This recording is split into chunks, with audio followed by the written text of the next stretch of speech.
Well, I think we begin. Welcome back, everyone. It is 3 more weeks to go in the semester, but 2 instructional weeks, so we're in a kind of an amazing place to be in. Any questions or comments to start us out whatsoever? Okay, I don't have anything too major here on the announcements. More of just a reminder that we had an exam. The summary statistics are posted. The average was high, and there was a couple perfect scores on this one. But like the rest of the exams, you can also take a look at the solutions here just to double check. If the things I wrote down on your exam didn't make sense, that'd be a good place to go, but you're also welcome to just directly ask. Any questions about the exam you'd like to discuss?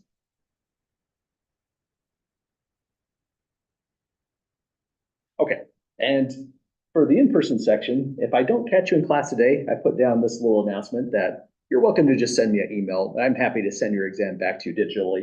That way you're not just worried about it getting back to you weeks after taking it. And for the rest of the class that we have, and that's a weird thing to say, let me be a little bit more specific. We have, let's see, 1, 2, 3 ordinary class periods left in that time of 3 class meetings. We're going to finish off chapter 20, and if it makes sense, we'll take a look at chapter 21. If it doesn't make sense, if it feels like opening that means we just stop halfway in, we may not actually include that one, but I think we're on track to really include chapter 21. That one is shorter compared to the other chapters. Then on the 17th of April, we'll be doing nothing, or hang on, the 24th of April next week, we'll be doing nothing but reviewing for the final exam. It's going to be more of a kind of determine which problem requires what statistical method kind of review that we'll be doing. And then for any questions we want to fully answer, we'll spend that time actually doing the complete statistical analysis. So what'll happen on that week, on Wednesday, the final exam will be here, but it'll be hidden. We'll do our review, and then at the end of the review in class, say about the last 10 minutes, so we have a few minutes to discuss it, we'll open it up right here in Moodle, and the final exam will be considered assigned. Just like the homework assignments, well, you can't scroll. There's a 1-week turnaround. That final exam will be due on May the 1st. I'm not going to go for many questions. It's going to be anywhere between 6 and 9 questions, I think is what makes the most sense. Think of it as a big glorified homework assignment. But the thing that'll be tough about it is the problems are not guaranteed to be in order. There will be a randomization, and I'm not going to cherry pick the randomization. I'll just hit the random button once, and however it falls, we'll stick with it. And so we will be doing this important work as well after completing chapter 20 before chapter 21 to update how to choose an appropriate statistical method. So that's in its own sense a review for the final exam as well. So any questions at all, folks, about those announcements? Okay, well, we're nearly there. It's been a pretty interesting semester, lots of snow days and that kind of stuff. I think we even took a day off for Valentine's Day for this class. Maybe it was my other one, but we're now in position to finish off chapter 20, go to chapter 21. Let's see here. Before doing all that, chapter 20 starts off in a way that might feel like deja vu. We're going back to this theorem from probability theory. It has quite a lot of importance, but the purpose of using this theorem out of nowhere is we're trying to replicate exactly what we did in chapter 17, chapters 18, when we were dealing with quantitative data. Now the data is categorical, and so we need to do all this over again. But just as a reminder, the most important thing that we needed was this, essential limit theorem. If we have essential limit theorem, then we can break this theorem down, come up with a sampling distribution for the difference of means. What we're trying to put here is p hat 1 minus p hat 2.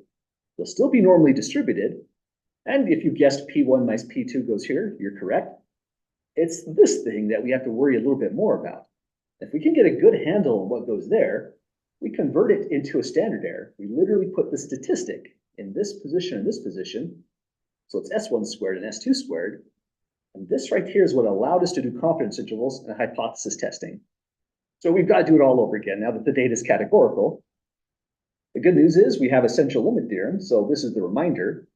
This is the sampling distribution of the statistic, p hat, when we have enough of a sample size so that the expected successes and the expected failures both exceed 10. So we're going to reuse this information here. But just because it's been a while, I mean, not that long, but it has been a while, the reminder is p hat is the sample proportion of successes.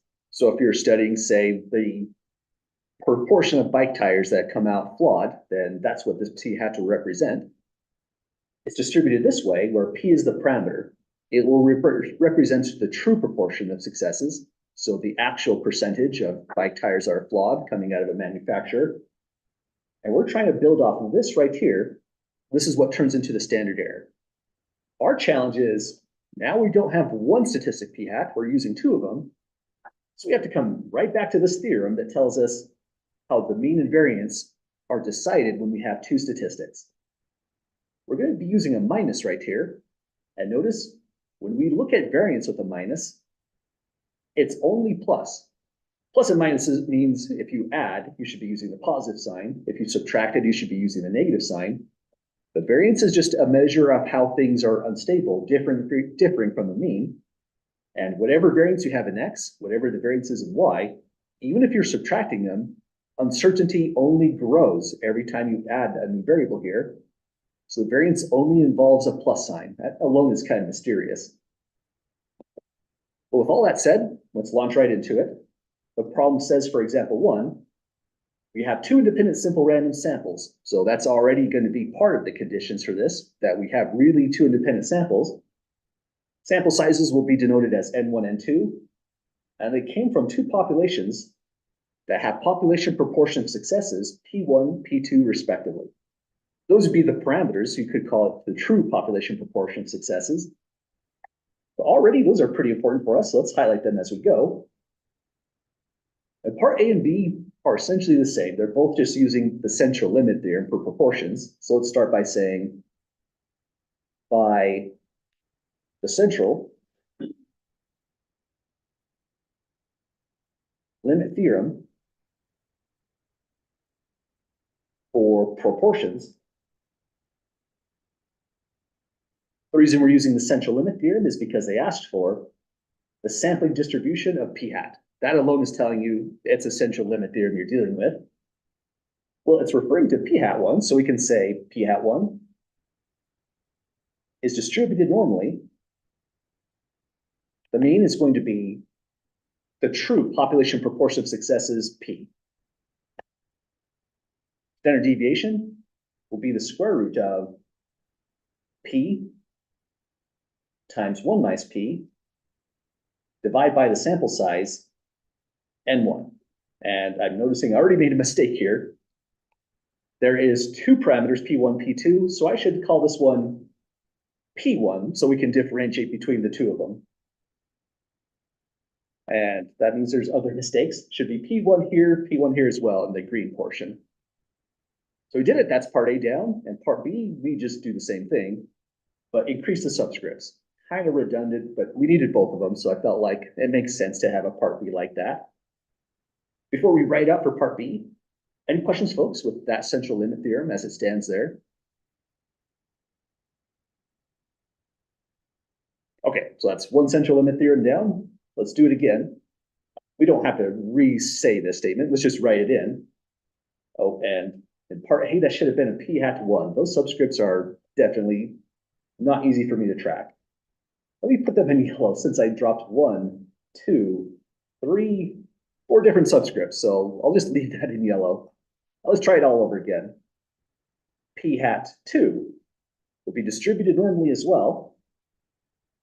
The center for this distribution will be P2, the true proportion of successes for the second population. And the standard deviation will be the square root of P2 times 1 minus P2, divide by the size of the sample, N2. So we've got them, folks. Those are the two central limit theorems. And dealing with the mean is not so bad when we go to build out the sampling distribution of this right here, P hat 1 minus P hat 2. That's our main objective because we would like to have a confidence interval for P1 minus P2. And this would be the point estimate, the statistic that actually measures it. So if we can get that sampling distribution, we are home free. But what we need to do is work it backwards a little bit. By the red dot, our textbook convention is to put the standard deviation right there whenever we display a normal distribution. But our theorem is about a variance, so we can use this fact. If S is equal to the standard deviation, then just square it, whatever S is, and you will get the variance. So we'll use that to start, just so we can use part 2 of this theorem. So over here, that's the standard deviation for p hat 1. I'll just put here the variance for p hat 1 is, just square that, and you liberate the radicand from the square root symbol. It's just going to be p1 times 1 minus p1 divided by n1. I put that in parentheses since that wasn't the main result for part A, but we're going to need it shortly. So let's do it here as well. Variance for p hat 2 is p2 times 1 minus p2 divided by n2, the size of the second sample. So we've got the 2 variances. We can start using this theorem above to bring everything together. Let's hide part D for the moment, though. So now that we have that, part 1 is going to say the following. The mean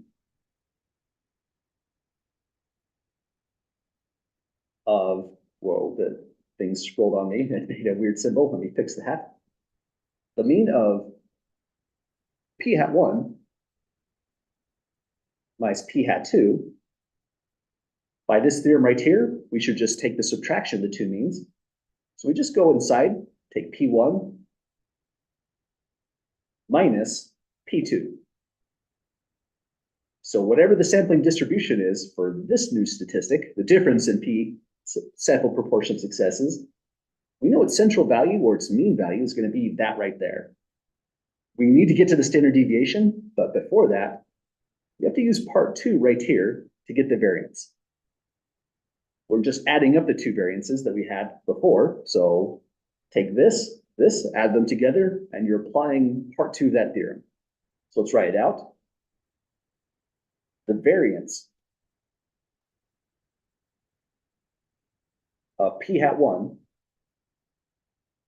minus p hat 2 is, despite the fact we're subtracting them, that's always kind of strange. It's going to be this right here, p1 times 1 minus p1 divided by n1 plus p2 times 1 minus p2 divided by n2. So we've got a variance. We really want the standard deviation, and that's not this. But if we look above here, we can go from the variance up to the standard deviation by just square rooting this entire thing. So we're in great position to give our finalized answer to part C. We can now say the sampling distribution is p hat 1 minus p hat 2, tilde is just to say is distributed as n, to say we're following the normal distribution. Again, that's exciting. We are not using the t distribution. No crazy degrees of freedom. It's still in the land of the normal distribution. We need to report the center of that distribution, but now we're working backwards with what we said above here. The mean is p1 minus p2, so it goes in this location. And this is the really weird part. Now, this is a lot of weird stuff that we did in chapter 18, and we're doing it all over again here in chapter 20. But I found that if you show what this central limit theorem looks like, and actually walk through the steps of how to get there like we're doing, everyone does a little bit better on the homework problem. So I just got in a habit of doing it. I think it makes sense if you know where things are coming from, that the formulas are working the way they should, and it becomes just easier to apply them. So right here, all we have to do is take that variance, square root it. It goes in like this, and this is part of the hint on why our formulas look so crazy. It's p1 times 1 minus p1 divided by n1 plus p2 times 1 minus p2 divided by n2. If only these sample sizes were the same, so that the study is a balanced design, then you would have had a common denominator, and this simplifies a little bit more. But we have to make a procedure that accommodates unequal sample sizes. Even when you go and do everything right and try to balance your sample sizes, things happen. A person or individual could just drop out of your study, and suddenly you need this formula in that format. So there it is. That's our brand new central limit theorem whenever we're looking at the difference of means. Now, this is going to be the basis for everything, confidence intervals and hypothesis tests. But before we can do any of that, we have some massive issues. And the first massive issue is pretty much everything is unknown except this stuff, p hat 1 and p hat 2. That means we don't know what this is going to be. That makes sense. Our goal is to estimate it, so we shouldn't know. At the same time, we have no clue what the standard deviation is, so we have to estimate it as well. But the way we do that is we say p hat 1, that's a statistic, and its whole purpose in life is to estimate the unknown parameter p1.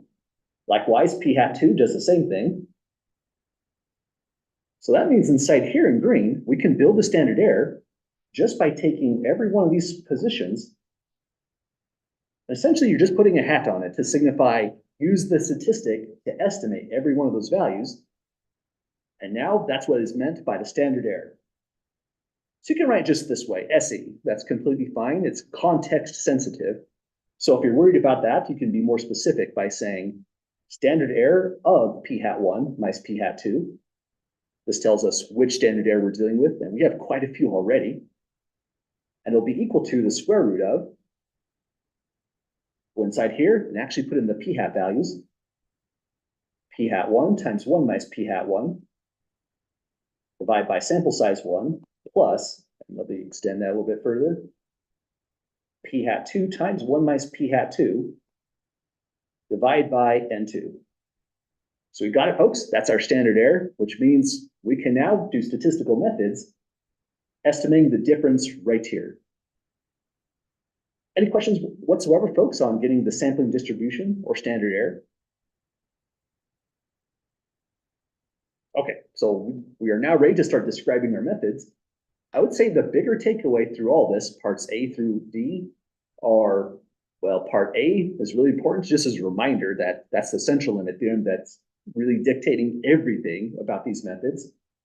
But it's really about the standard error. I would say that this is the most important part of the entire discussion. What the standard error looks like and knowing where it came from helps a lot as well. So putting that on the table, we are ready for the method, the large sample confidence interval for comparing two proportions. It says to estimate the difference of population proportions, P1 minus P2. In other words, we're trying to estimate this position right here in the central limit theorem. We have several conditions we have to check. Same comments as before, but let's just say them again, just to be specific. We have to have two simple random samples from two independent populations, so no dependent data. And we also must know that the proportions P1, P2, those parameters are unknown, but that's why you would have used this method in the first place. If you skip the discussion on part 1, that's completely reasonable. So this one is safe to skip. I'll assume that you looked at that condition, say on the final exam set of problems, you knew it was true, and that's why you applied this method from chapter 20. This is the one that we have to carefully check.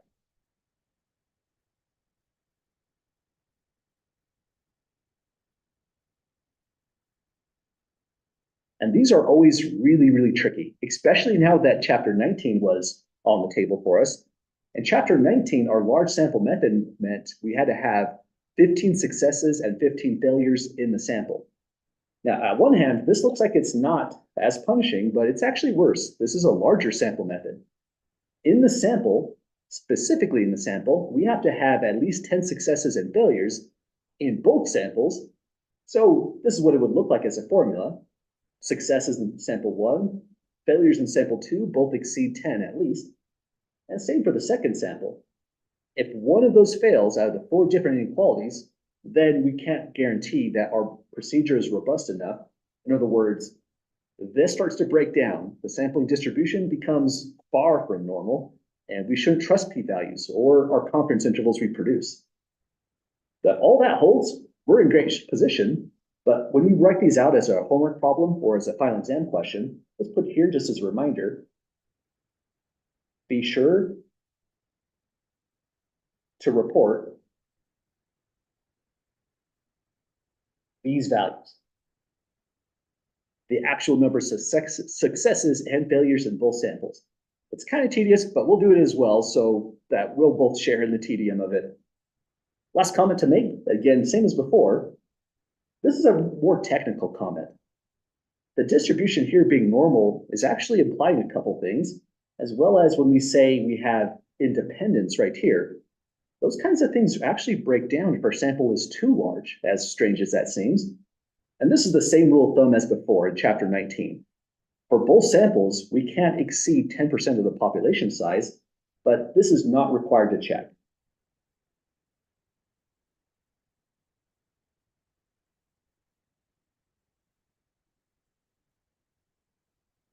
It's not required to check. You might ask, why is it even here on the notes? I would just feel like I'm being unethical if I didn't mention that thing right here. There are really serious cases where a method fails, and that's one of them. So it's worth mentioning when you're studying this stuff. I won't ask you to carefully analyze the type of population and whether or not you feel that you've exceeded 10% of the population size. That's a tough problem unless you're very well versed in that discipline, wherever the problem came from. So those are the conditions. They're really not too bad. They're mirroring chapter 9, but there are changes here that we have to pay attention to. Aside from that, the moment we came up with the standard error right up here, we pretty much had the whole method. That's how you get your confidence interval. You form the difference in the statistics. That's your point estimate. You take the critical number Z star. Z star is a reminder that we're dealing with the standard normal distribution.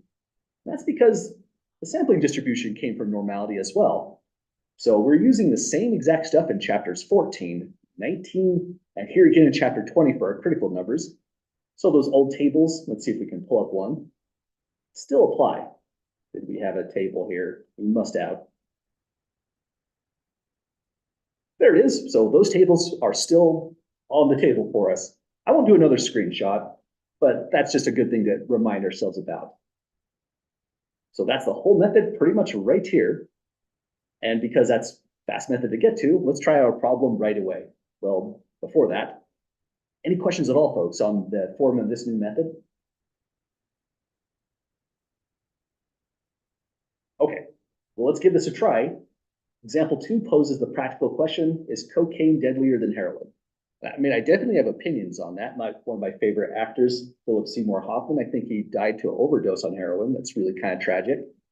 But this is a really specific context. So this is just going to depend on what they did to the lab rats. It says here, a study reported in the Journal of American Medical Association found that rats with unlimited access to cocaine had poor health, more behavioral disturbances, and died at a higher rate than did the corresponding group of rats given unlimited access to heroin. That's what they reported, but we're going to run through the problem and see if we agree with that. Well, even more so, this definitely seems to be true, right? Because, I mean, if you look at the populations, here's the cocaine rats, here's the heroin rats, percent dead at 30 days. 90% of the cocaine rats have died. 36% of the heroin rats have died. So it looks obviously true, right? Cocaine looks more deadly when we're talking about unlimited access for cocaine versus heroin. But there's more to the story. You might say, sure, it's more deadly, but by how much more deadly? That's what we would like to analyze in this kind of problem. The hypothesis test could give you this conclusion, but we want a confidence interval for this, P1 minus P2. P1 is going to be the true proportion of dead rats when they have unlimited access to cocaine for 30 days, and likewise for P2 right there. We can get a nice estimate of this. We can give a better answer of just how much more deadly cocaine really was. So that's the purpose of this problem. We're going to do a complete analysis. This one will be a confidence interval at 99% confidence. So we want to be really sure on our estimate as well. Any questions at all, folks, before we launch into this one?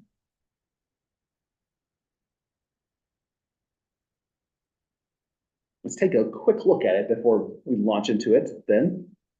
It's always good to read these twice. And on your second read through, try to pull out any information you can that just fits some of these values that we've been writing down all along.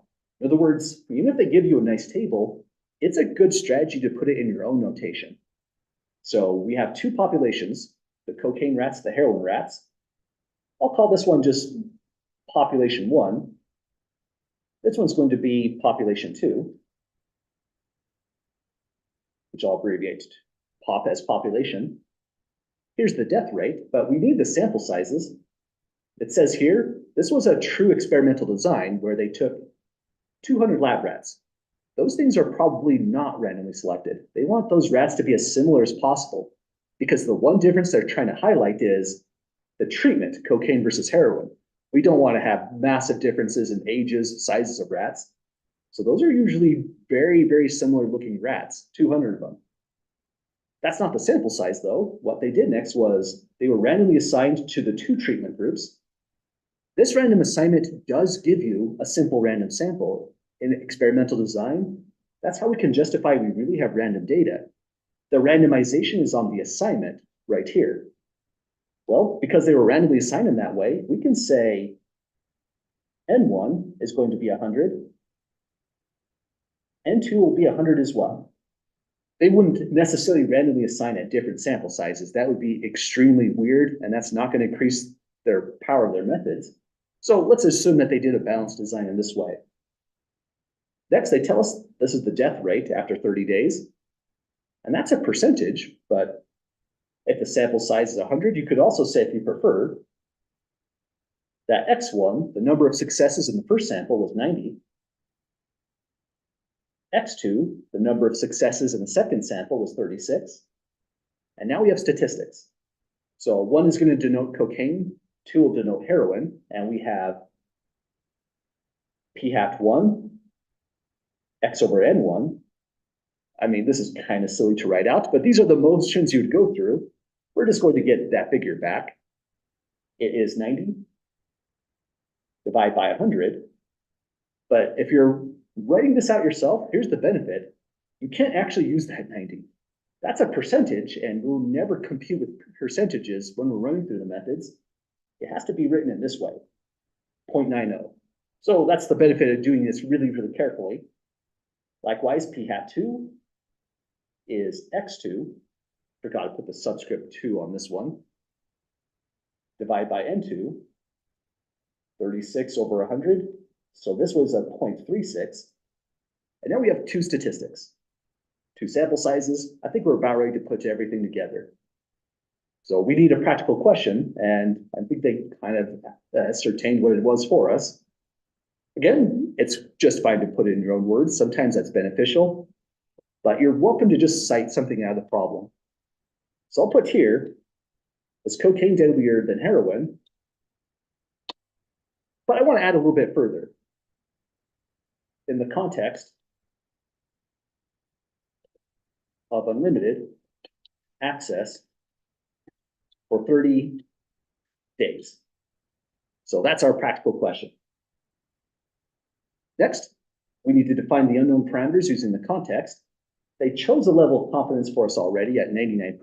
And if that wasn't there, instructions would say, and choose a confidence level, then it's going to be all up to you. We kind of highlighted what they're probably going to be, but let's also write them out. Let's say let P1, P2 denote. This is a parameter, these are parameter values that we're trying to define now. So we'll say the true proportion.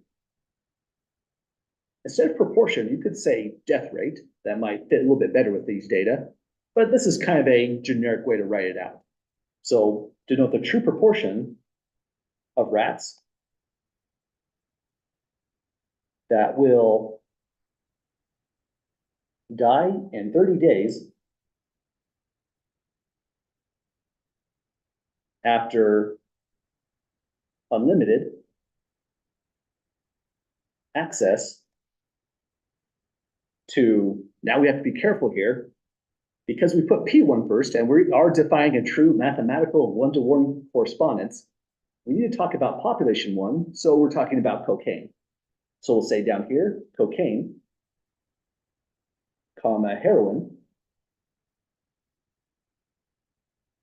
then say comma respectively. And we've got 2 parameters down in 1 sentence. There's no harm in writing it out twice, but I got in the habit of doing it this way just to help out a little bit on exams, since sometimes we're writing a lot of stuff down on a timed exam. Less relevant now that we've gone through all of them. Congratulations, by the way. But any questions so far, folks, with the parameter values?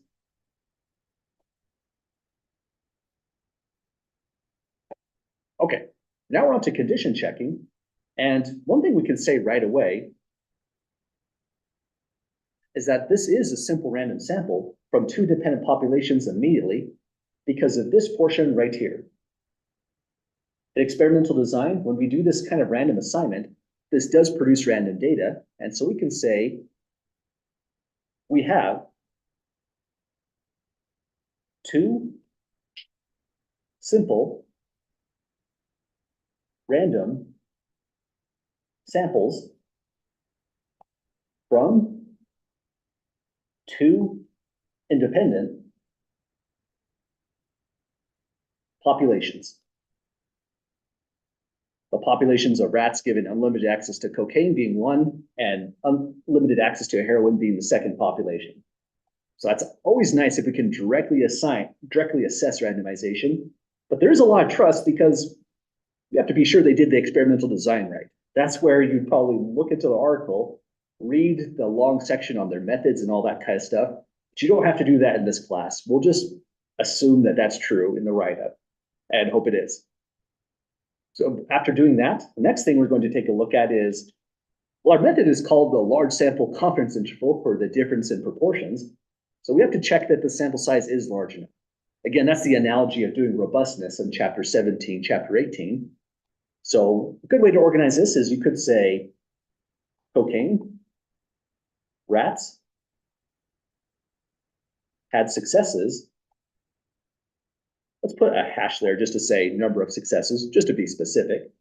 The number of successes would be, a success is death after 90 days, so there's 90 of them there. And the number of failures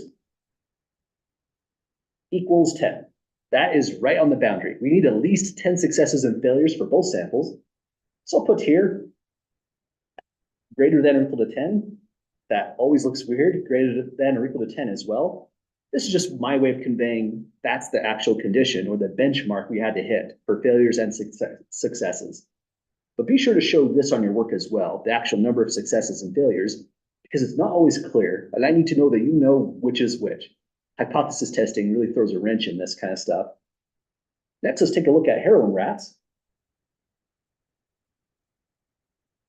For them, number of successes,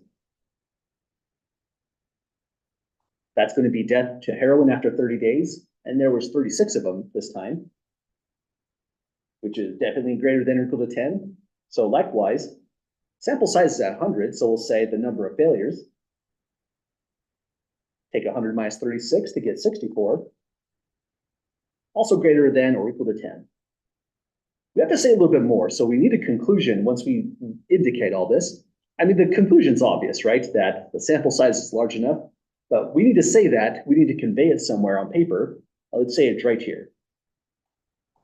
The sample size is large enough, and so the conditions are met.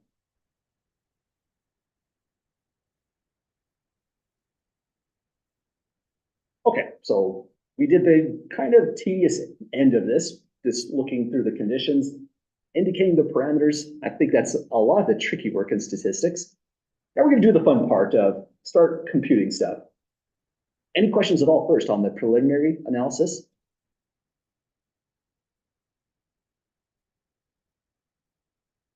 Okay, our methods have changed a lot, but truly the only change is standard error. That's kind of exciting, but because they're brand new methods, I was going to say we'll take a screenshot of that, but you know what? That's really not too bad. Let's just take a screenshot right here so we know what all of our statistics and sample sizes come out as we go to calculate. So from there, it says carry out the necessary computations. And we can split this up into two stages. I think I would probably go for the standard error first, personally. So let's launch right into that. Standard error of, oh, and it's not an X bar, that's just a bad habit there. Thinking chapter 18, let's try again. Standard error of p hat 1 minus p hat 2.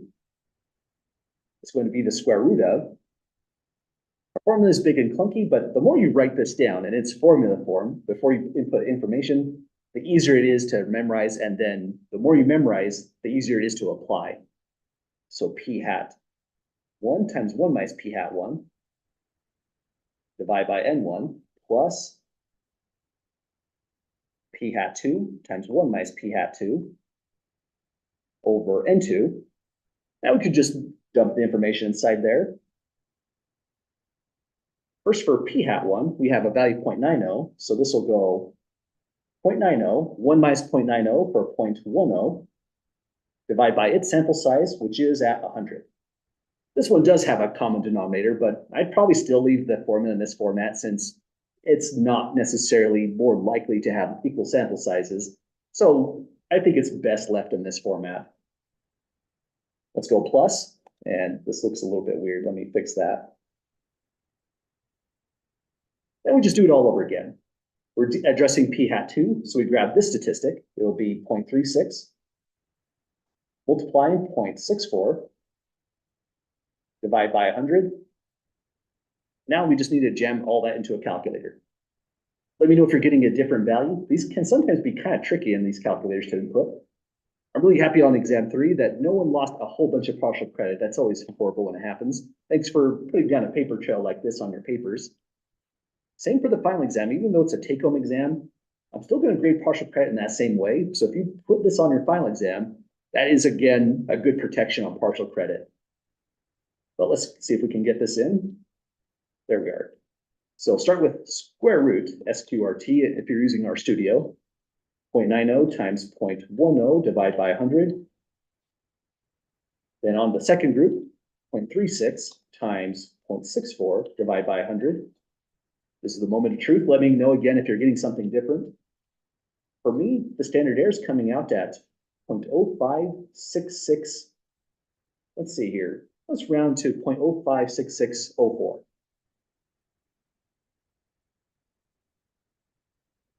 I try to give a little bit more accuracy when it comes to proportions. And the rule of thumb I usually go for is about 4 significant digits, but I felt like it's weird with a 0, so a little bit more extra accuracy won't hurt. I'm not very picky on these decimal things, so if I could tell that you rounded to 3 digits, so your numbers are a little bit off, I'm not that picky on that kind of stuff. But it's going to get accuracy, so this is good advice. So standard error is done. Next thing we need is a critical number.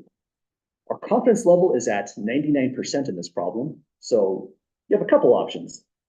You can just grab that, 2.5758. If you want a little bit more accuracy, in RStudio, we can go negative Q norm because we're dealing in the normal distribution, and go 1 minus 0.99 halves, and it's 2.57583. So that's what it got for us, a little bit more accuracy. What the heck, let's use that slightly more accurate value, 2.57583. So for confidence being at 0.99, this will then imply Z star equals 2 points, and I should really time that better. There's no way to memorize that. 2.57583. Okay, 2.57583. So critical number is in. We have our standard error. All we need to do is put everything together. Any questions, comments, concerns so far, folks, to that stage? Okay, now you might have noticed no matter what interval we're doing, it always goes like this. Point estimate.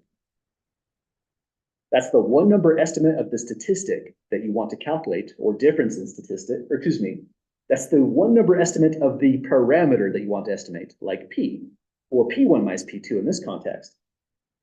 Then you add and subtract a critical number, which is multiplied by a standard error. Now, every single confidence interval has this format, but of the ones that we've studied, that is true. They have all looked like this. So to start this off, the point estimate is going to be p hat 1 minus p hat 2. What makes that a point estimate is that p1 minus p2, that's completely unknown. That's why we're doing this problem, is to estimate it. But it's approximately equal to p hat 1 minus p hat 2. And we hope those values right down here. So that's a great estimate, but it doesn't convey the error in the estimate. And so that's why we do a little bit more. Everything to the right is sometimes called the margin of error.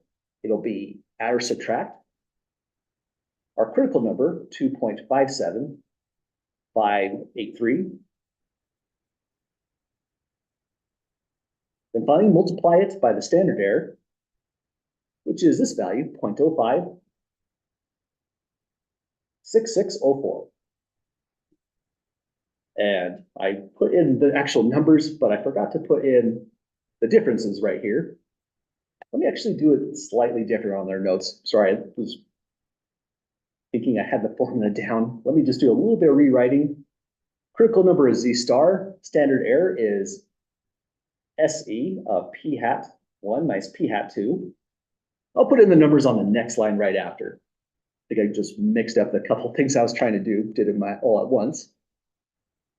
So finally, P hat 1 minus P hat 2, that's just going to be 0.90 minus a 0.36.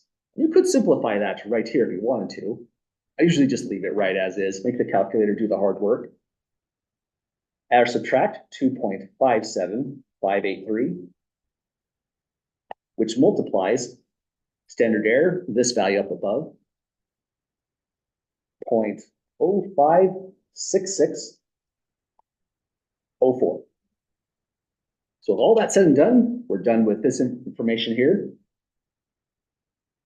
All that's left to do is calculate the interval. Well, any questions, folks, to this stage? Let's drop in the results then. In RStudio, it's going to be just directly typing this in, 0.90 minus 0.36. I'll do the lower bound first, so I'll do a minus 2.57583 times 0.056604. And if you're using RStudio, watch out for this. You literally have to type that multiplication. I remind myself of that a lot because when I forget to do that, it's mystifying to me and I can lose like 15 minutes of my life figuring out what's going on. So that's the lower bound. These are percentages, so I'll round to 4 decimal places with the thought that we're going to convert it to a percentage possibly. So it's a 0.3942.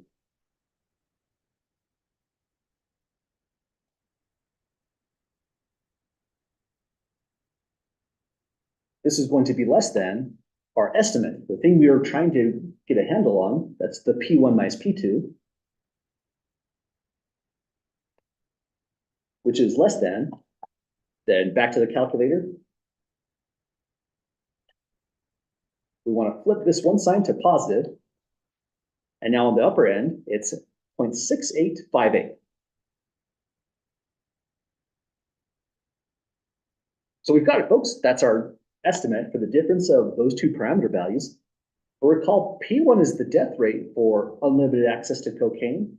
P2 is the death rate for unlimited access to heroin.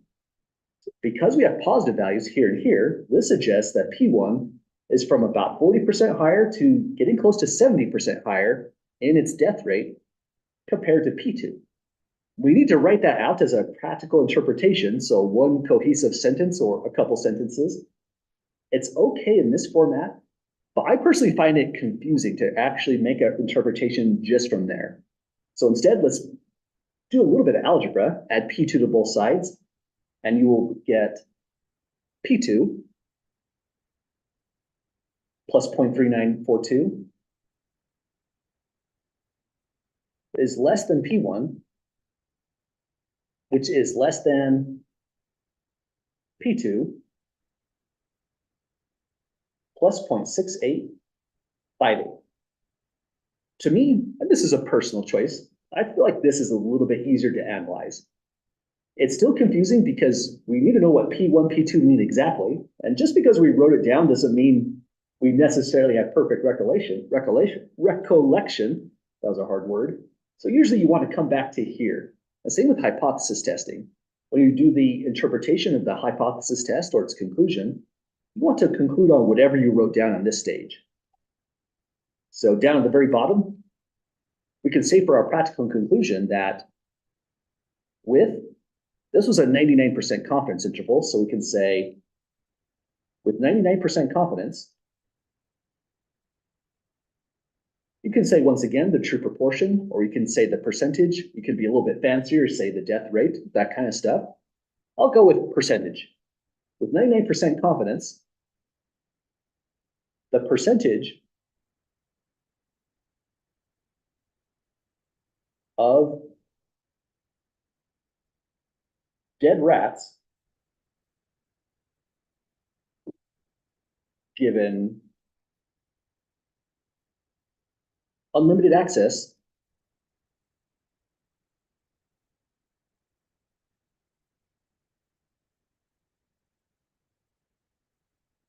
here, let me that away to, I'm not sure how I call up that thing, that's weird. So unlimited access to, I think it's easier to go into the middle now to make the interpretation. P1 is relative to cocaine. So I'll say unlimited access to cocaine is between here, because I said percentage, I'll write round this or convert this to 39.42%. Because it's a positive sign, I would say higher.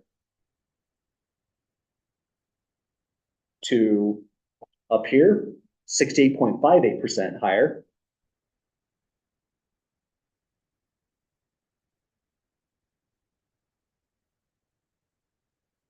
Than the percentage for rats given unlimited access to heroin. That is a long sentence. My hand is actually getting tired. I'm sure we could get some really good grammar people to help us write this out a little bit better, but I'm not as worried about that. If I can read it and know exactly what you meant, that's what's most important to me. And that's what makes it a practical interpretation. We didn't use any special language. My penmanship wasn't great, so let me fix that. And this is what you would try to convey to someone who's never taken statistics before when you see that result and you're trying to explain to them what it all means. So we did it, folks. We went beyond what the conclusion was in that article, and we now have an idea to just how much more deadlier. Well, it's a wide range of values, but we did go for a high level of confidence.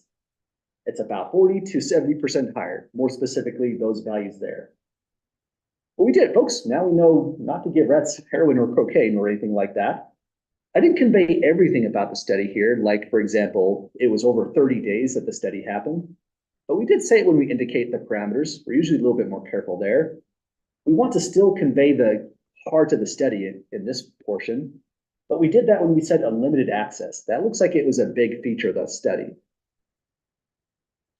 Any questions or comments at all then, folks? Concluding with this method? Okay, well, we did it. That's how our confidence intervals will go. And for the last homework assignment, I realize we are coming up to the last of the semester. You probably have a whole lot of stuff on your table as well with other classes. This assignment is pretty short. It looks like it's just 2 questions. One is going to be a confidence interval, much like what we did here. Another one will be a hypothesis test.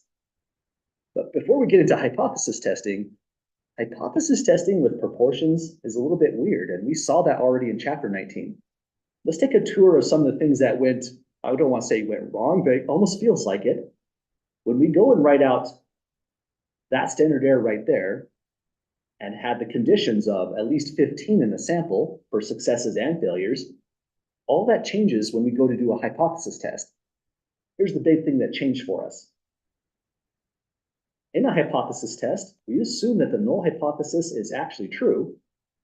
So whatever your null hypothesis is, it assumes a value right here for P and P, as well as right here.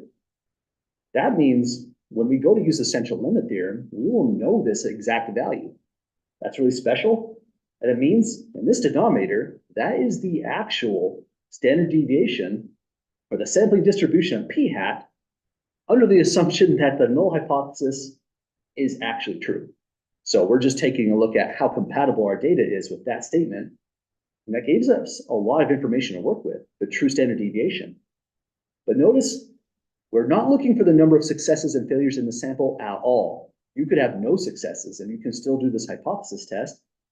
You're looking for the expected number of successes and failures. And this is really the only reason I ask you to write these values down on paper, because it's honestly hard to know exactly what it is.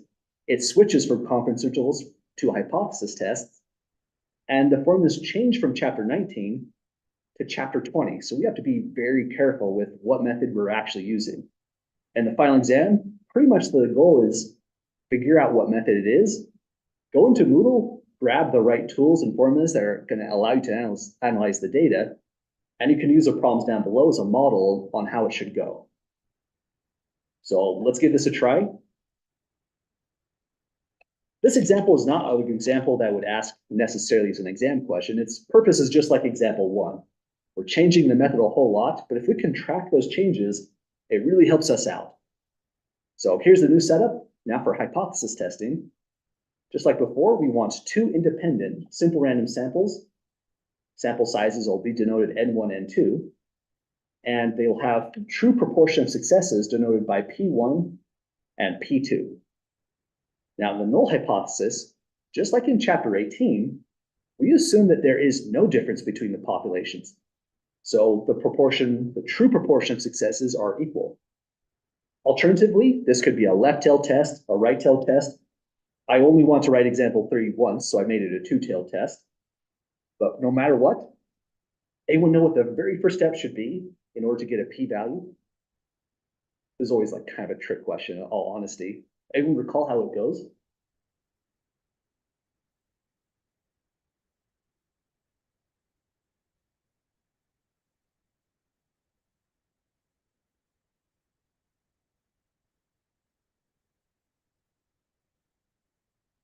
It's one of those things where it's something that we talked about a lot, but it's always kind of subtle every time the question comes up again. Sometimes people think of this as a defect of hypothesis testing. And it's the reason why in hypothesis testing, your conclusion can never be that that's true. The reason your conclusion is never that the null hypothesis is true is because the very first step is we assume H0 is true. We assume that from the very beginning when we go to get a p-value. And all we're checking is, how reasonable is that assumption really? Reasonability is decided by the p-value. A small p-value, which just means a small probability, would say that that statement is very unreasonable, and we should support the alternative statement, the alternative hypothesis. But this always has major ramifications when you're dealing with categorical data. Notice, if you assume that null hypothesis is true, well, we haven't assumed a value for P1 and P2, so we can't do this. There's no way to actually put values inside here, because our null hypothesis is not giving you a value at all. All we're saying is they're equal. That still gives us something, so we get to say here, when H0 is true,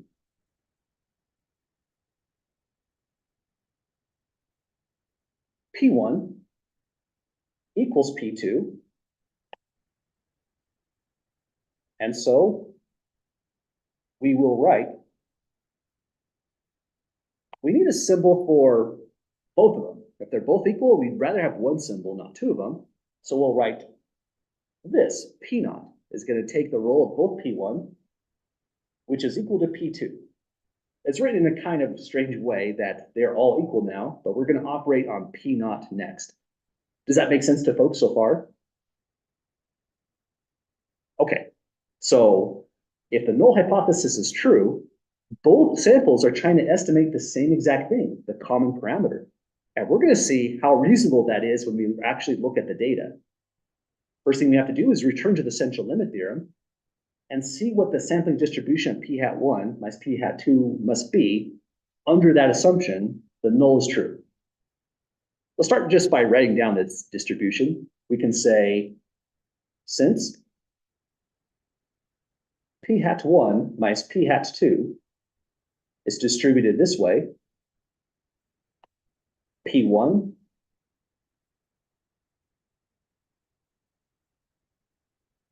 minus P2, comma, next for the variance, or excuse me, the standard deviation, this would be square root of P1.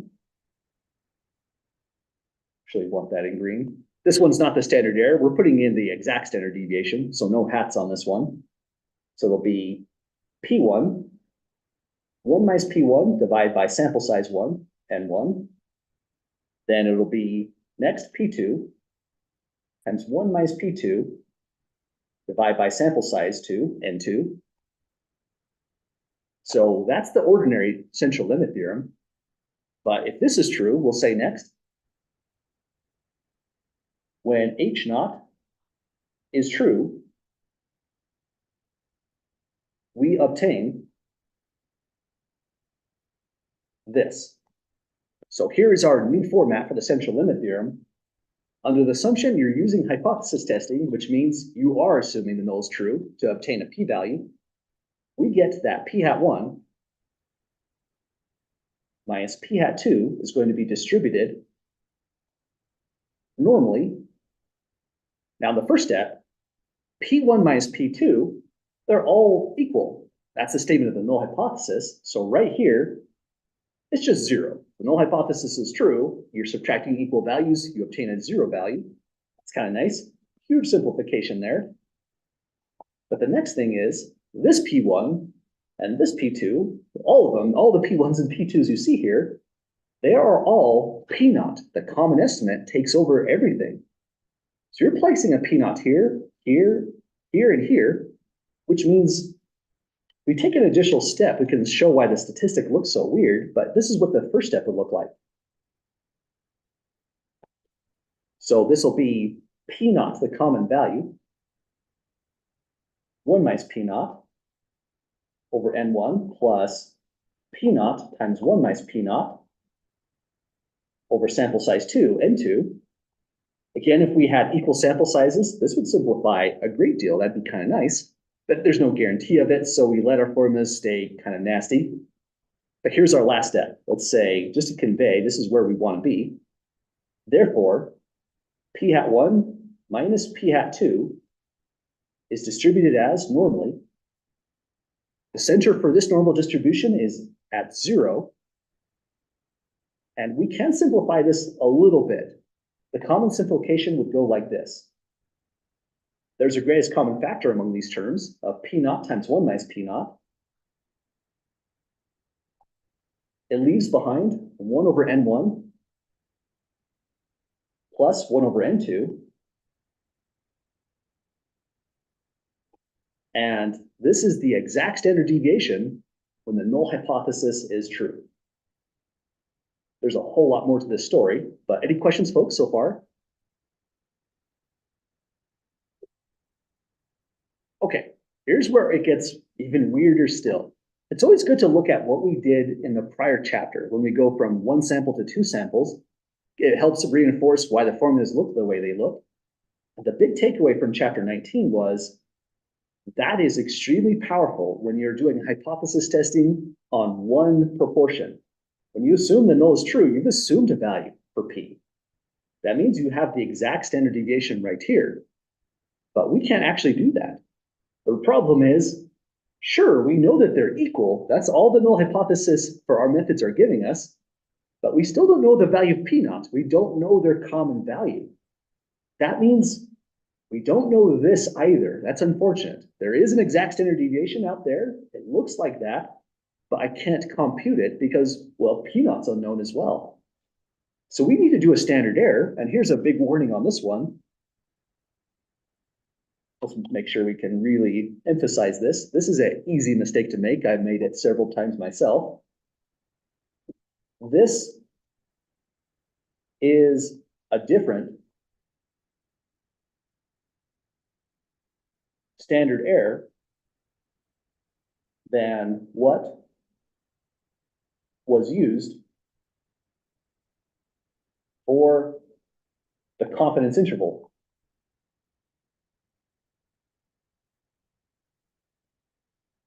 So this is an entirely new method. We need an entirely new standard error.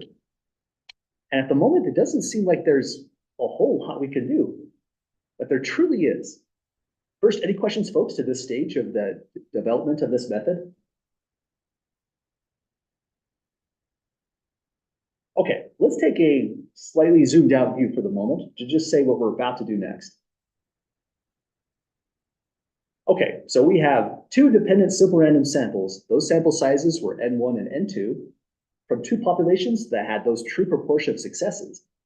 So you could have done this to start off the problem. P hat 1 is going to be X1 divided by N1, where X1 is the number of successes in the sample. Then you could have wrote out the next statistic, P hat 2. That's the number of successes in the other sample, X2, divided by the other sample size, N2. But you know what? The moment you said the null hypothesis is true, it's a powerful statement still. It's a statement that your two populations, they're really the same population. They're estimating the same exact value, the common value P naught. And if that's really true, that means these two samples, they're both estimating the same exact thing. Well, you should pool the sample proportion of successes. X1 added to X2, pool the sample sizes, N1 plus N2. And if we do that, we're estimating P naught down there. So that's the next approach we're going to take. We call it P hat, but it's not P hat as in chapter 19. It's kind of unfortunate. The symbols P hat, they're extremely overloaded in the sense that they depend heavily on the context. This P hat is referred to as the pool sample proportion of successes, which means it's going to be calculated this way. Take your successes from the first sample, add the successes from the second sample, add your sample sizes together, N1 plus N2. And now we have a statistic. This is a brand new statistic in a real sense. Its purpose is to estimate that up there, P naught. Let's just say it right here because this is confusing enough without a paper trail. We'll say here, P naught is unknown,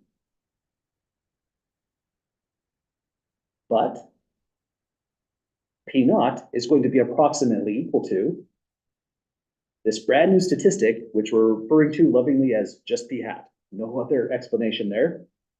We just have to know that if we're in chapter 20, this is a whole brand new formula. But because P naught is approximately equal to P hat, it's here and here we make the change. We'll estimate them right there and say the standard error of P hat, I feel like this deserves extra emphasis. Not the same standard error as the one that we saw in chapter 19, even though we denote it the same way. It makes sense because we're using a statistic called P hat. Standard error of this P hat is going to be the square root of. We go up here and just throw in the pooled proportion of successes. P hat times 1 minus P hat multiplied by 1 over N1 plus 1 over N2. And now with this in play, we're just about ready to describe the entire hypothesis test. We need a test statistic to start, but the test statistic goes this way. I think a good way to think about the test statistic is to start right here. Whatever your hypothesis was helps out a lot in deciding this. So you might have noticed in chapter 18 and now in chapter 19, when this is your null hypothesis, you're pretty much just writing out this for your statistic. Z for chapter 20 will be, for where you have P1, you do P hat 1. For P2, put in P hat 2. And we're looking at the differences between them, so we subtract in this numerator. Down below, we put in the standard error P hat. But that's a confusing standard error. So for this formula, I think it's well worth it to just expand this one out. P hat 1 minus P hat 2 divide by the square root of p hat times 1 minus p hat over 1 plus n1 plus 1 over 1 plus n2. So that's our full procedure so far. We get a test statistic out of that, and that means we're just about ready to describe everything. P-values are done exactly the same as you would have done them in chapter 14, chapter 17, 18, 19, and now 20. The only difference is how you get your test statistic. So just to convey that, here is just the write-up of the information we went through. Let's actually put that on the next page. But any questions so far, folks, with this development towards a new standard error, new test statistic? Okay, definitely weird stuff. And again, if we wanted to, we could have just done this. Here's the procedure. We'll just live with it and go directly at it in a problem. But again, I've taught this class since 2014, and I've noticed that if you just state the method and go right into the problem, it's a lot harder out of nowhere.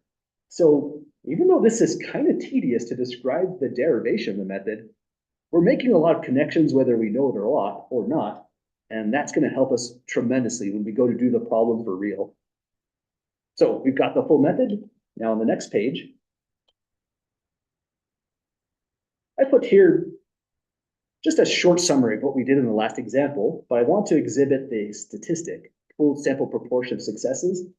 So it's rewritten here, and we have the same comments as before. For this one is going to be something where it's safe to skip. You can briefly comment on it, but I'm not as worried. Let's say briefly comment.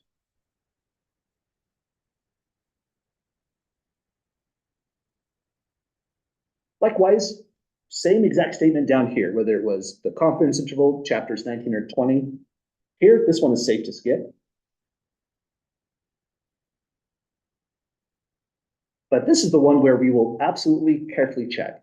The one thing we can do is people who didn't develop the study were outsiders looking in, but as outsiders, we can still assess very carefully if the sample size was even large enough for the chosen method.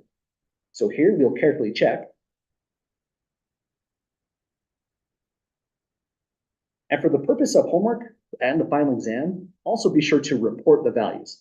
So here we'll say, and report, I'll say counts. But you'll notice in chapter 19 and 20, when it came to condition checking, there's yellow highlighting. That was there for a reason. There's a big variation between confidence intervals hypothesis testing from chapter 19 to chapter 20. If you pay attention to what's highlighted in yellow, that is the difference. Here, we don't care about the number of successes or failures in the sample at all. We're interested in the expected number of successes and failures when the null hypothesis is true. Hang on. No, I'm thinking chapter 19. This is the number of successes and failures in both samples. Gee, that is confusing. And here, we require that the actual number of successes and failures in both samples to be at least 5. So those are the 4 inequalities. Yeah, I definitely got that confused. What's so confusing is, if you look at chapter 19, in yellow, this is the expected number of successes and failures when H0 is true, not the actual failures or successes in the sample. Chapter 19 is kind of exceptional in that way. So that's why you have a P0 value here and here. In chapter 20, this is the part I just messed up. No, you're looking for the number of successes and failures actually in the sample, even if it's a hypothesis test. And that's why you have P hat here and here in those positions. Definitely confusing, so watch out for that. It confuses me as well. Any questions, folks, with the conditions at the moment? Okay, this is the portion right here that we painstakingly developed, that new standard error formula. You might as well highlight it. We worked for it. Everything down below is just an abbreviated version of those p-value tables we saw in the prior chapters. Here I didn't put the graphics, I just described for what test the actual function would be using. So beyond that, we're about ready to start a problem, except we've got about 5 minutes. This will be a tough problem to run through. It's pretty interesting. It's from biology, so it's got a lot of ramifications. but we'll save this when we come back to Thursday's class. So here's where we'll end up for the night. Any questions at all, folks, to that stage? Okay, well, it looks like we're just about there. On Thursday's class, we'll finish off this problem, and we're not rushing through it, so it'll probably take us about half an hour to 45 minutes. After that, we're going to move over to chapter 21 and look at the chi-squared procedure. That will be the final chapter for the course. So when we come back a week away from today on the 22nd, we'll finish off chapter 21. I don't think it'll take all day. So it looks like we will be converting to reviewing on the 22nd. And then we'll take the rest of the time on the 24th to finish up our review. So that's where we're at so far. Have a great night, folks. If you have any questions, I'll be happy to help out. Otherwise, I'll see you all. I think I might have said Thursday. I'll see you all on Wednesday.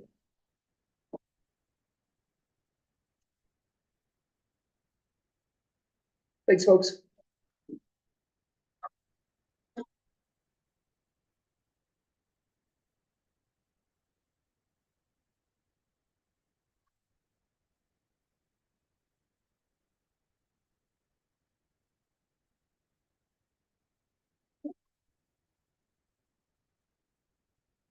Thanks.